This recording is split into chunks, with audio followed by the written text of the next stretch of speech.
welcome. It's lovely to have you here for this new thing that is called Grief is the Price We Pay for Love. So this is a new thing I've been inspired to do, and this is a mantra. So this is a mantra when I'm trying to deal with the grief that I'm processing, irrespective of whether it's been for last week, last month, last year, last decade, last century. This is something that I wrote on Friday the 12th and Saturday the 13th of August 2011. Forgiveness in your pocket. I forgive myself for all the things I wish I hadn't said, all the things I wish I hadn't done, all the places I've taken myself that I wish I hadn't. And you, I forgive you for the part of you that inspired in me the parts that no longer serve me. May I always carry forgiveness in my pocket. So yeah, as I'm working through my own grief and anger, I'm going to remember the energy and the feeling when I wrote this, and I am going to use that. This here is a piece of Diana's art.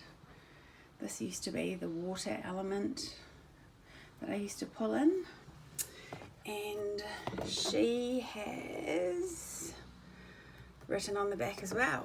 So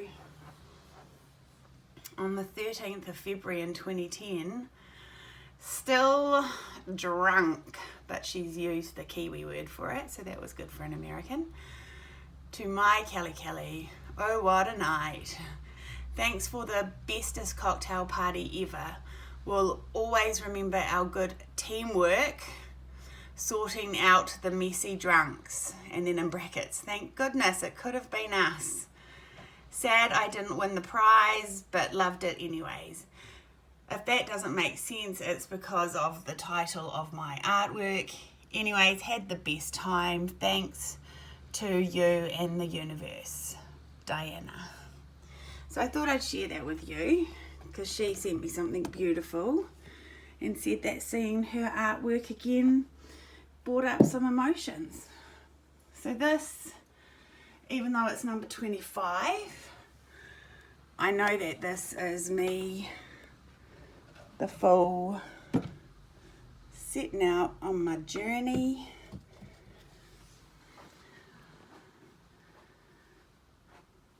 And there it is. So as we just travel along here, a few things. When I went to the march yesterday, I took these stones inside my undergarments, just to connect in with those energies.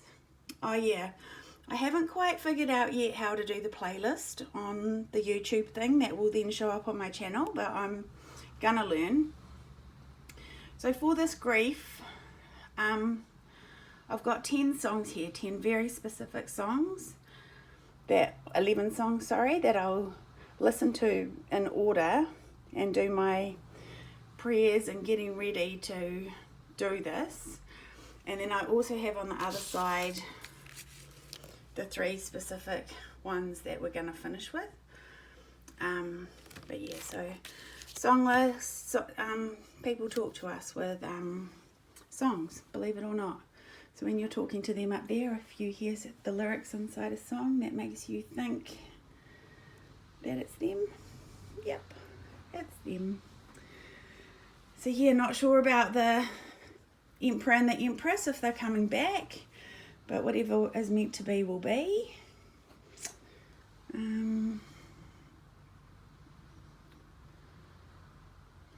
Simpler times. I stumbled across this from an evening where I was invited, and with free will I consented to go and be a Buddhist. I think it's what I consented to. the energy felt lovely, and the people that were introducing me are really special people, so I went along with that. That's the Hanged Man. Now moving down into where, see, I'm manifesting this show now to be the only thing on the TV. And by my show, I'm not a narcissist, I don't mean me, but I mean things like this, things that your attention can flow to, these types of things.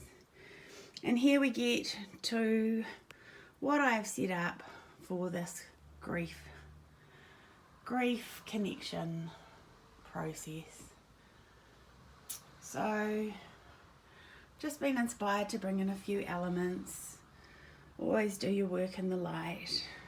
And as you can see, there's two lights that aren't quite as bright as the rest, so definitely need to give them a little bit more love and attention. The elephant in the room. And yeah, these are the energies that I was compelled to bring in. The other thing that's really nice and soothing and calming about doing this is if you listen to the songs and the music and think about those people, you calm down. And doing this type of thing, it's actually just a fantastic way to get the dusting done. Because yeah, and then you're cleaning the space, and I'm sure that's part of the intention. So I'm just going to get started. The one last thing is, not all superheroes have a cape, but I do have a cape. And for some of you who know me from bulls, you do know that I did learn to fly outside. Wasn't just up and down the hall. So, stories for another time.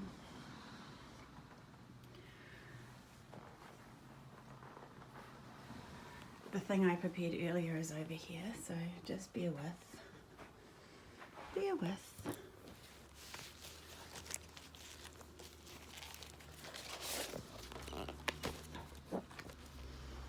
Oops.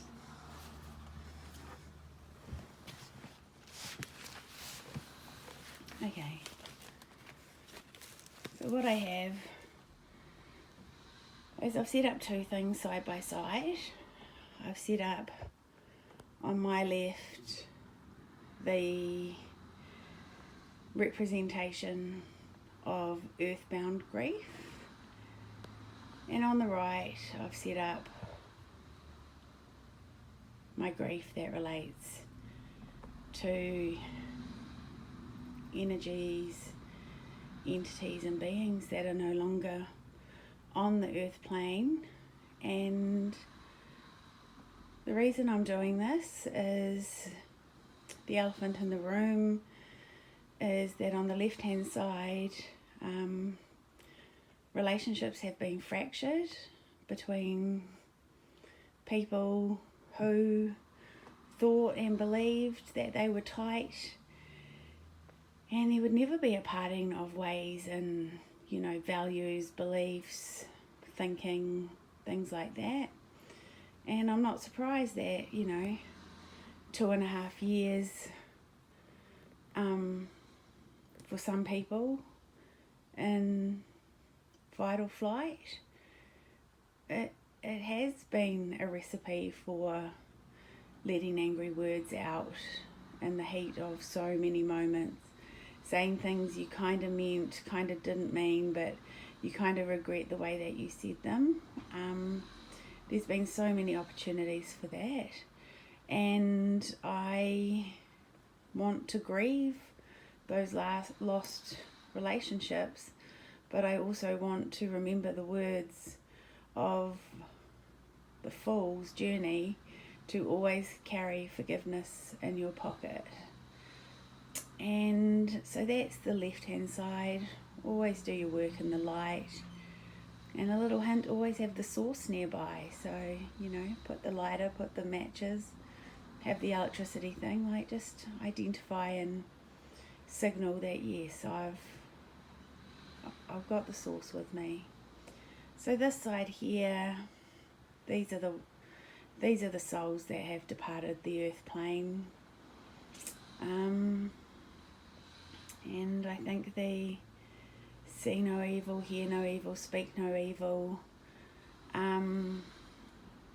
Around that, the fawning that people are doing, or some of the fighting or flighting, that I think that's probably why I picked that place to do that.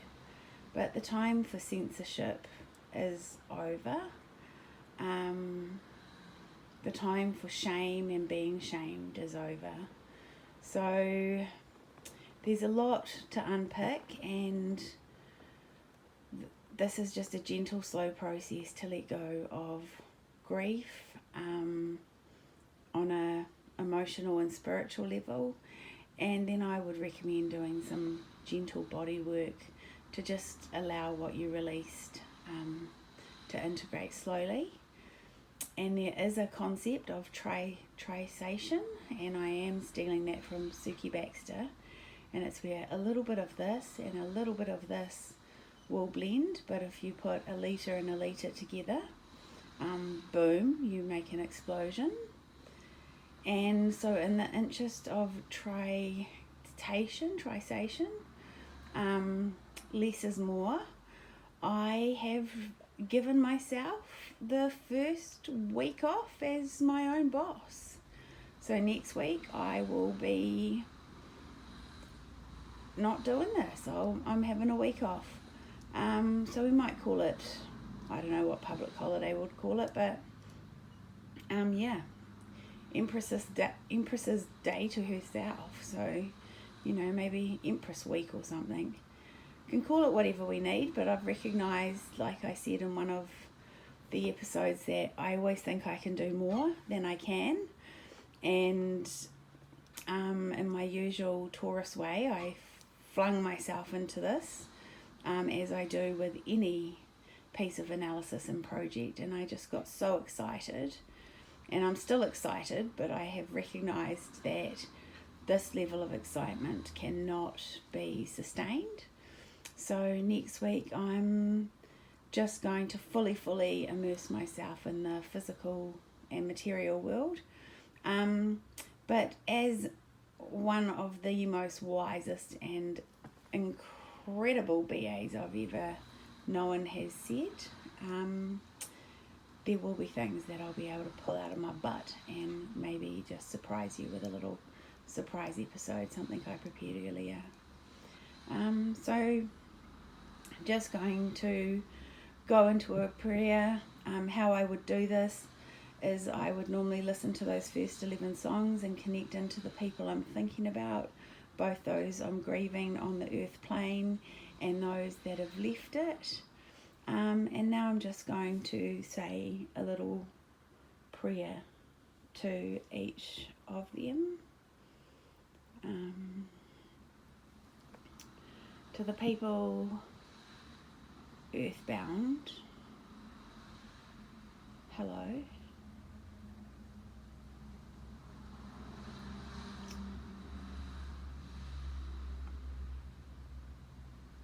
I want to step into your space and find a way forward to fix this, and I have found a way to see what we have in common and where we are united, and it is on so many things, and I'd just setting my intent and letting you know that over the days and the weeks and the months ahead I will be praying for the right words to speak to you, to heal the rifts and the things that have sat between us, that have potentially been exposed by the hyper trauma and stress of the last 2.5 years, and potentially have been rippling and echoing through our families for generations. So I'm just setting my intent for those people that have in this last few years hurt me, surprised me, but given me the beautiful blessing to relook at my values and belief systems.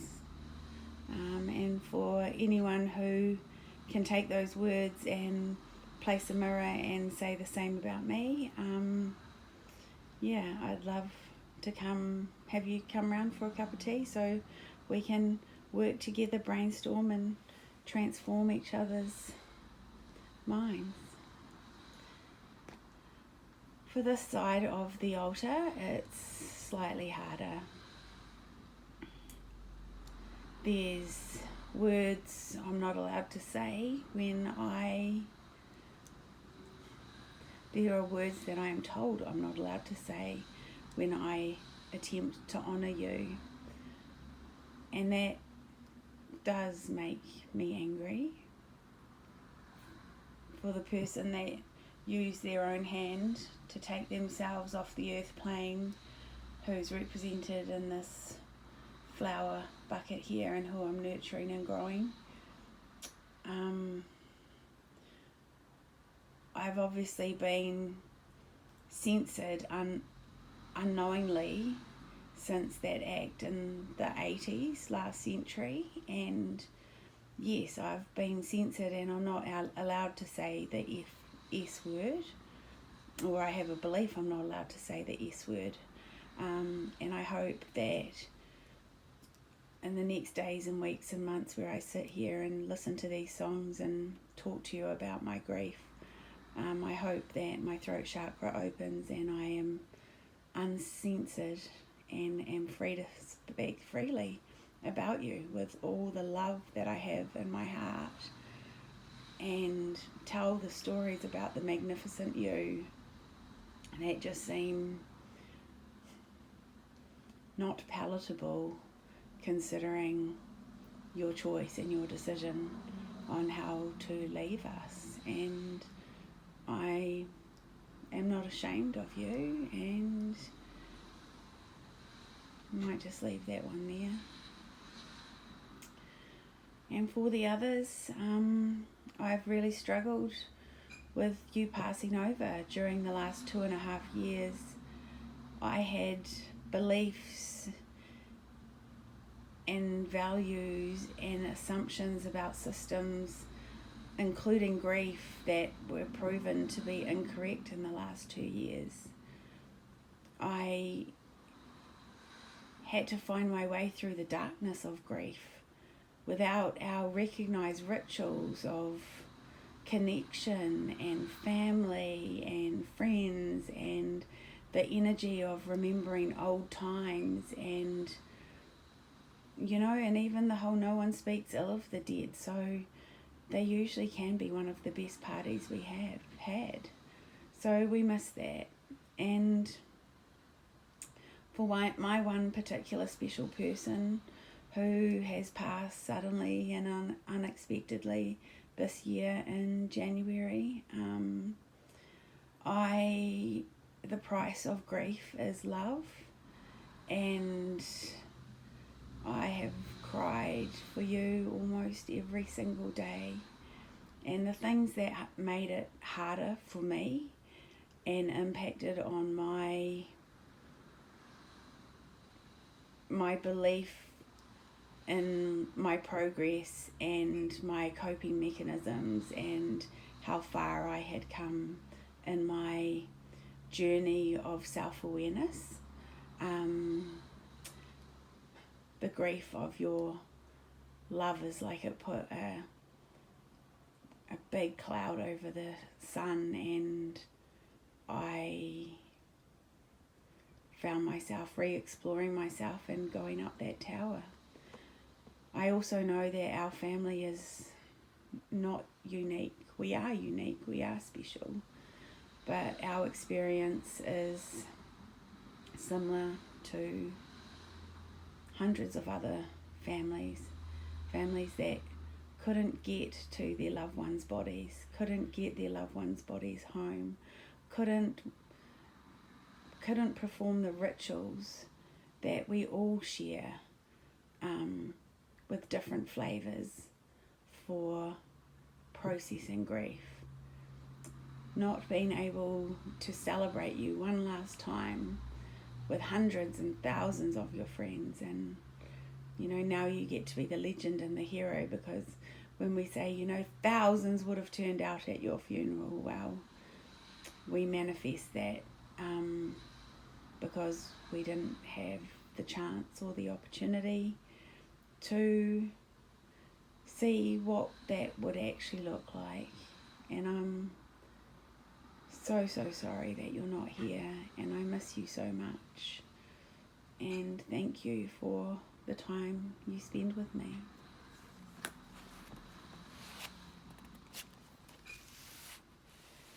So now I'm going to read something.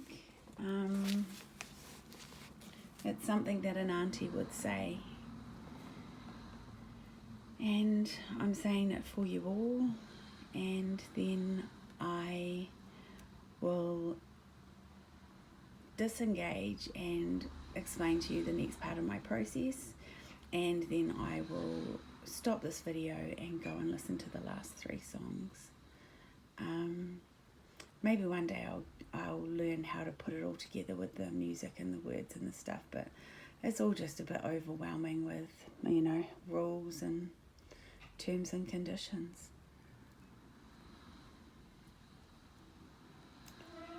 For those lost to us on the earth plane, and those lost to us no longer on the earth plane, I ask that you join me in honouring them. In the rising of the sun and in its going down, we will remember them. O Lord, when we are lost and sick at heart, we remember them. When we are weary and in need of strength, we remember them. So long as we live, they too shall live. We remember these connections: mothers, fathers, sons, daughters, cousins, brothers, sisters, grandparents, acquaintances, colleagues, friends, teammates. I wish to give you a world without violence, without pain. That is what I want. I consent to giving you that. And in their names, dear Lord, we remember them. We remember them. So that's just a little example of how I process my grief and remember them. And this may have triggered some thoughts and feelings in you, so please go and be gentle with yourself, and you do you, but remembering them and honouring them and not being censored about them. You are a free sovereign being. You may say their name, and you may say the condition that took them off the earth plane. This has been Sunday School for the 24th of July 2022. God bless. Amen.